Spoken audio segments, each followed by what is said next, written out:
Today, I'm going to talk about something that I saw, unfortunately, a ton of times in 2024 and in 2025. And it's that, you know, many 7 and 8 figure brands have reached a plateau and kind of get unstuck and kind of unlock that next level of growth. And I want to record this video to help you think differently and show you how you can unlock more buckets, meaning more opportunities to leverage to achieve that next level of growth. And no, we are not going to do that by talking about the ultimate meta ads for Google Ads tactic or playbook. We are going to zoom out to identify those buckets that will help you grow. Now, I want to illustrate all this with a story. So we all know about Kodak, you know, that company that once was successful, but now is not. Now, I was wondering, what would have happened if they understood that they were not in the film business, but they were in the memory preservation business. Now, I heard that the other day and it was like, right, they could have created, you know, um, a different product categories to support that new positioning and many other things to help them thrive through the new, you know, the new tech, new cameras, phones, etc. But they didn't, right? So while this episode is not about brand positioning, that's a great thing to pursue though, but I'm no expert there. I want you to extrapolate that to e-com because it's all about the perspective. It's all about the way we look at things and how we can always think that there's only this way. And all of a sudden, by changing the ways we think, we open other, buckets. And all of a sudden, we identify some of them are empty. And those are the opportunities we should pursue sometimes. I'll illustrate that with something that I see many times when we at BSR, my agency, audit meta ads accounts. So I wanted to picture this. If you're watching the video version, that's amazing. Otherwise, I'll try to make it intuitive as well. Let's say you have 4 quadrants, right? You have a matrix and y-axis and a-axis, right? And 4 quadrants around them. So I wanted to picture the following. Above the horizontal line or the x-axis, there's video ads. Below, you have image ads. At the left, you have lo-fi ads. Those that are not polished, or the ugly ads, as many people call them. And at the right, you have Polish ads. So again, you have 4 quadrants in a matrix, let's say, y-axis and x-axis, and you have these above the horizontal line, video ads, below image ads, at the left, ugly ads, and at the right, Polish ads. All of a sudden, when you look at your ad account or at your ads, you can actually categorize them in these 4 simple buckets. And I will show you a deeper way, but to start off with these simple buckets, so you can all of a sudden identify that one of them or more might be empty or really not that populated. So you may say, well, we have a lot of videos. Yeah, but all of them are videos made by creators, influencers. So those are not polished videos. So you might not have polished videos. Or the same with images. You might have, I don't know, really polished studio created images, but not lo-fi images. So all of a sudden, those simple 4 quadrants can help you identify things that you're not currently leveraging. So we can go more in depth and do this by, add ad type, or video type. It could be a podcast like video. It could be I don't know, testimonials video. It could be whatever type of video. So if you can create different buckets, and you can brainstorm these days by with ChatGPT, you can go and get inspiration from other brands. And if you categorize them, you can identify all of a sudden many areas, many buckets that are empty for you. And that can create an opportunity for you. You can do the same with tangible benefits or emotional angles. We're addressing some, pain points and not others, or what some avatars want, but not others. So all of a sudden, you have more opportunities to leverage. But I don't want to make this about ads only, as I said at the beginning of the video. I wanted to think about your business. When you think about growth, typically we talk about acquisition and retention, customer acquisition and customer retention, right?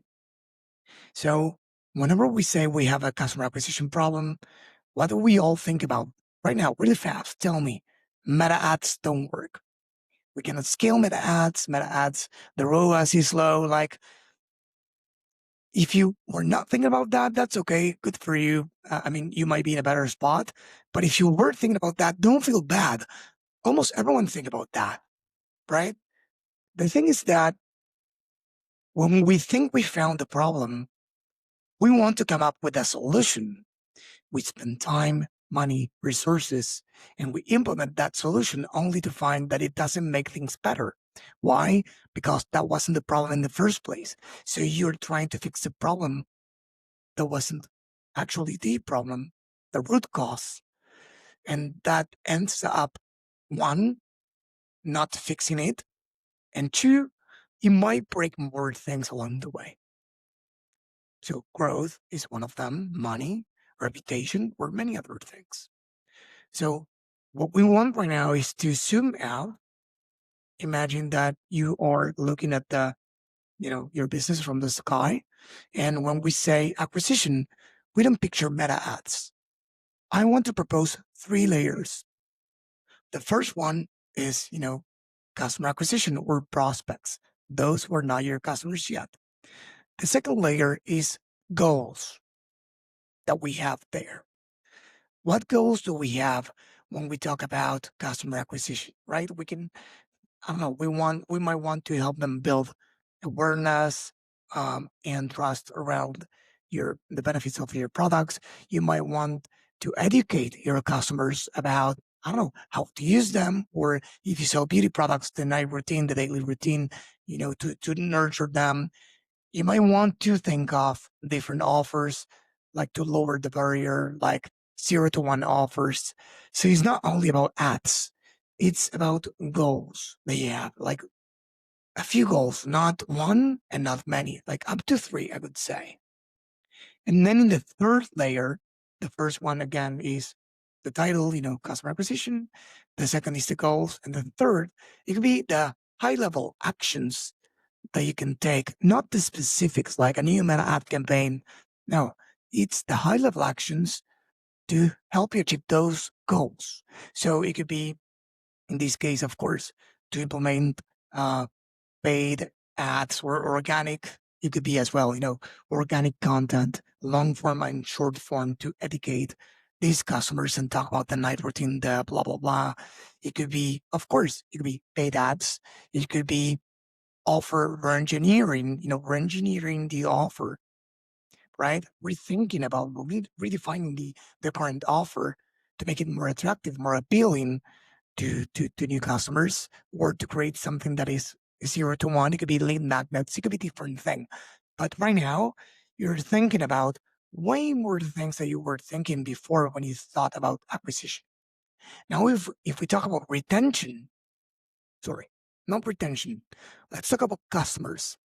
You don't have retention. You have customers, right? So what do we want about those customers? Ideally, depending on your business model, we ideally want them to come back as soon as possible and to maximize how much they spend. So maximize the LTV, the lifetime value, right?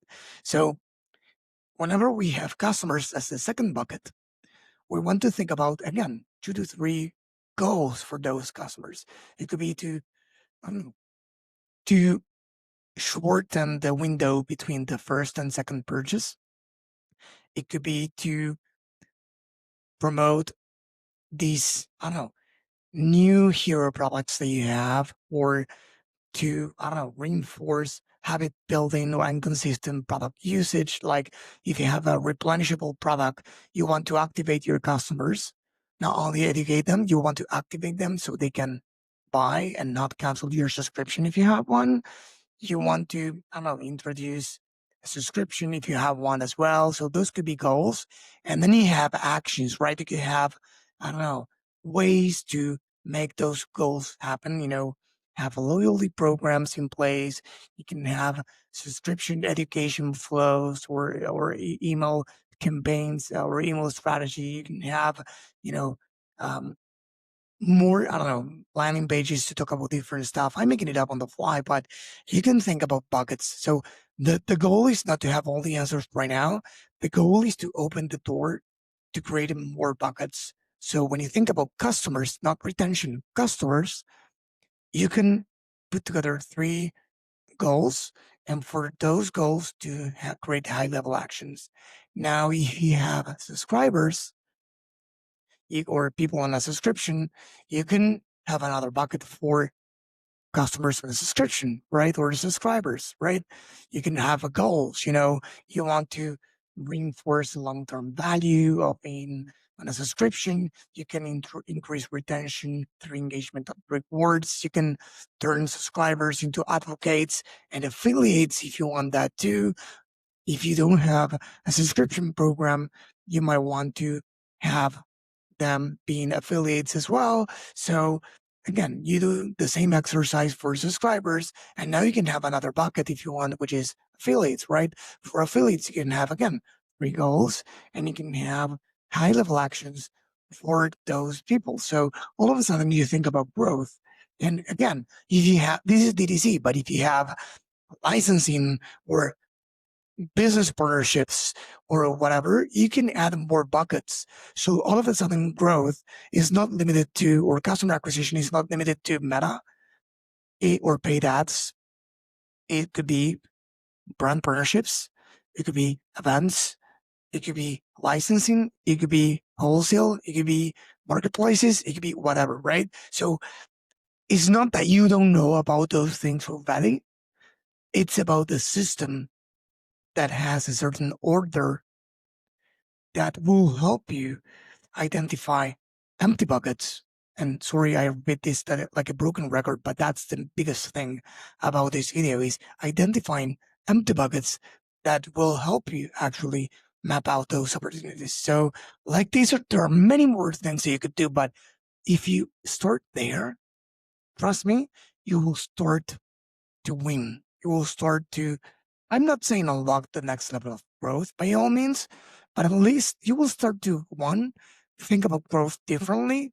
2, it's highly likely that if you do it right, you will spot opportunities that you're currently not leveraging.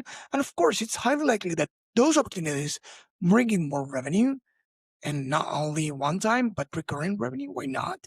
Because of course, everything will compound and help you grow your business. Now, I hope this was helpful. And if you're saying, Brian, I love this, but there's no way I can do it, we can do it at PSR. We have a team that is, trained not only in the tactics that paid ads and email marketing. No, by far, we are trained not only there, but on implementing these type of growth engines through strategy, not the ultimate playbook that will be useless tomorrow. It will help you unlock the next level of growth for your business. Thank you.